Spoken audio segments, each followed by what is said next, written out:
ARCA Capital is positioned to cater to the Caribbean and the Latin American clientele, as well as a global reach. We're not just focusing on a particular kind of client. We have the ability to put all these things together and work on a global platform. Welcome to this 3-part Hollywood Spotlight Special Edition of Hollywood's Real Women. This 3-part series will introduce you to some of the amazing women that have boldly blazed the path into film industry history and shed light on others that continue to do so today. Here in Hollywood, women have made their mark on the motion picture industry. But as I take a stroll down the Hollywood Walk of Fame, it's easy to see that the greatest success came in front of the camera. And as I make my way towards the historic Hollywood studios, I have to wonder about the successful women behind the camera in positions of power and control.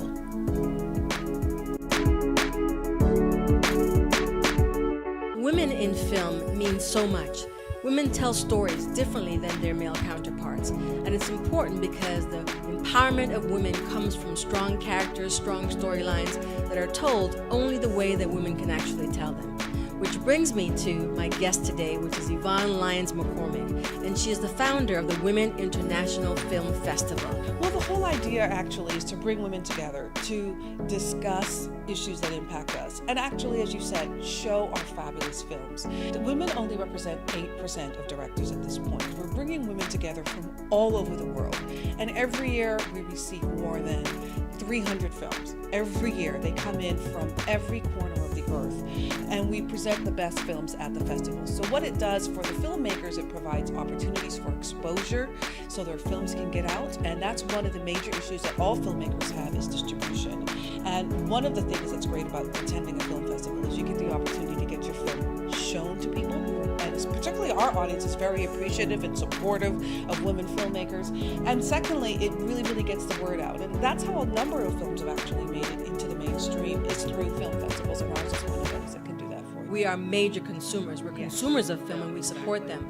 But too often we're not being depicted in a very positive, empowering way. And I think that's what makes this so fabulous, having a film festival like this that focuses on women and their talents and their skill level and telling those unique stories from the perspective, of course, of a woman. 34% of the time when girls are shown on the big screen, they're shown in a sexualized manner. And the difference is when boys are shown in a sexualized manner, it's only 6.7%. So that's a huge difference in terms of the way that we're portrayed. If there's a way that we can do something to make those changes. They also mentioned that if a woman is directing or behind the camera, there's much more likely that women will be strong characters and strong roles. There are dozens of film festivals that specifically cater to women and thousands of others that cater to the general independent filmmaking community. These film festivals allow for learning, fellowship, exposure, and most importantly, a place where women find their voices and better connect with their audiences. Thank you so much for joining us. We look forward to seeing you next time. I'm Woodie Lesesne for Hollywood Spotlight. In the next episode of this series, I'll take a look at some of the women that found success in early Hollywood.